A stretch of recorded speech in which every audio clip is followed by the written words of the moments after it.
Well, hey there guys, it's your favorite Backyard Geographer. I was out in the garage, going through my junk, and I thought of you.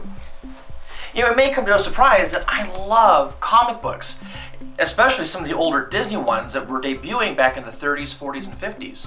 But something that's really unique that I wanted to share with you today is not just a comic book, but an original comic book plate.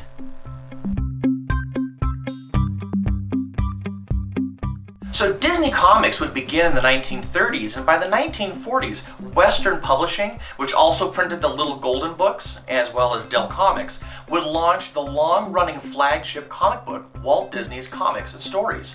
Now, the Mickey Mouse comics would debut January 13th, 1930, and would be produced and then reproduced all the way through 2018. So this one in particular is from 1965, and as you can see, is part of the Mickey Mouse Club edition. It has some new content and some reprints of popular comics dating back as early as 1947. So let me try this real quick. I want to speak to the plate, this piece here. So comics were printed using a printing plate. Comic strip drawings were photographed to create a mold onto which hot lead was poured. Alternately, the image was used to create a resist on the metal plate itself, which was then etched with acid.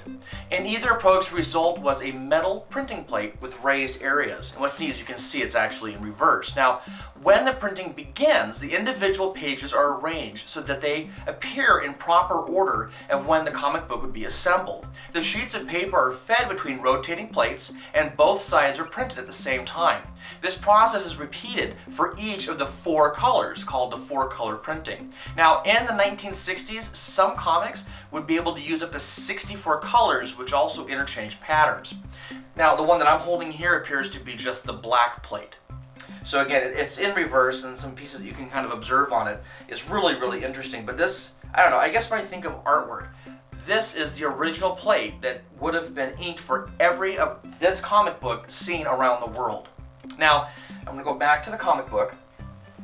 This comic book in particular was actually animated by Jack Bradbury, who began his Walt Disney career working on Pinocchio, Fantasia, and Bambi. And for a short while he worked for Warner Brothers, but then he began his career working specifically for Western Publishing, illustrating Golden books and the Disney comics. First fun fact, Walt Disney personally told Western Publishing that Bradbury did not need any approval from him, from Walt himself, as he trusted all the work that he was doing. Also, fun fact, Bob Clampett specifically requested Bradbury to illustrate the comic book adaptation of his show, Time for Beanie. So I want to kind of speak to the comic itself. Again, I just think it's so neat, the colors, the design. Again, it says inside here that this was from 1965, but has other comics dating back as early as 1947, based on what people really wanted to, see a reprinting of.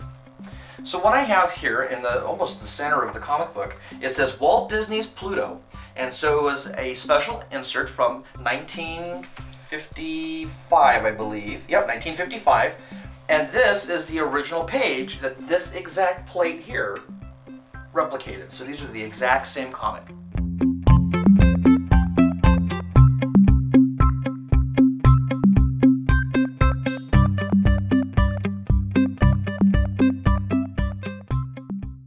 Well, maybe you enjoy reading comic books, Disney comic books. Maybe you've never seen a printing plate. I would love to see your comments and photos below. Don't forget to like, subscribe, and we'll talk soon.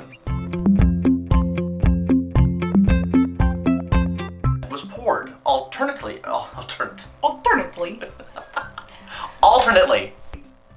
resist on the metal plate, which would then, sorry, that was all me. Because the phrasing was weird, but I understand why. Sorry.